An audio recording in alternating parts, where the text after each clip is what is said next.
To discuss the significance of the Tiananmen Square Memorial, we're joined by Lily Tong Williams, who survived the Cultural Revolution in China. She's also a New Hampshire congressional candidate. Good to have you with us, Lily. Why is it important to remember what happened on Tiananmen Square on June 4th, 1989? Well, because it is a reminder for all of us who live in the free world today, we must stand up for freedom and democracy and call out the China's Communist Party's human rights abuses and voice for the people who cannot speak up because of censorship, because of a police state. So it's sad for me to say the Hong Kong people who fall into hands of CCP control and they lose their right and to even hold the candlelights. And the United States of America must stand firm with those people, the Chinese people inside China and the Hong Kong people and Taiwanese people, to call out the CCP's atrocities in the human rights abuses even today. And indeed, it seems that the Chinese regime has only grown stronger, significantly stronger, since 1989. Now, you lived through Mao Zedong's brutal cultural revolution during which tens of millions of Chinese people were killed. What were you thinking when the Tiananmen Square massacre happened, just 15 years or so after that? I was actually in the United States. I glued my eyes to TV, and I had a friend who went to Tiananmen Square that night. They all cried, and they all gave up hope on the one-party dictatorship control of China. I even lost in touch with them. I think they all fled after that to some other Western countries.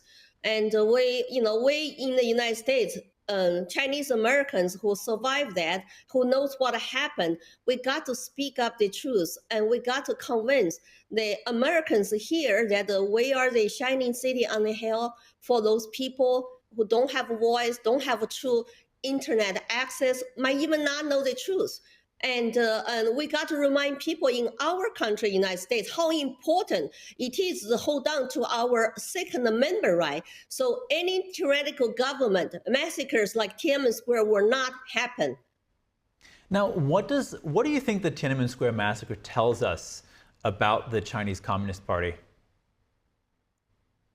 Well, there's a party that who cannot really represent the people, and they want you to shut up if you disagree with the party.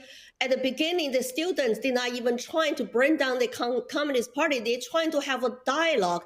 They're trying to advocate for political reforms, not just economical reforms, but they could not tolerate any of those disagreement or even simple suggestions. So in order for the Chinese to be free, 1.4 billion people, we have to help them to realize what happened, the truth. Once the Chinese people know the truth, I think they will rise up and bring down the CCP and bring down the communism actually with us in the whole world.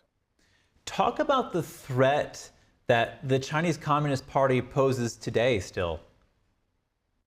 Well, they want to use a soft power to infiltrate into the West countries, and through economical pressure, the market lure, and also the Confucius Institute, Weiqie, TikTok, and buying up politicians and control the narrative. Look what they're doing even to Taiwan, interfere with the elections. So they want to use Xi Jinping's China dream, but by using different methods, Silk Road Initiative, and team up with their allies in the world against the United States, and they're doing propaganda all over the West countries.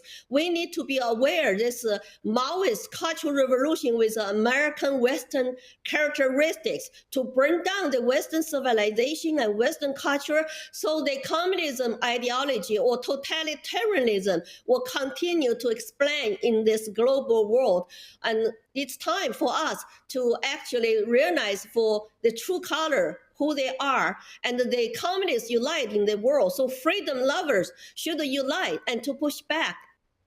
Okay, Lily Tong Williams, thank you so much for your time and for shedding light on that important event in history.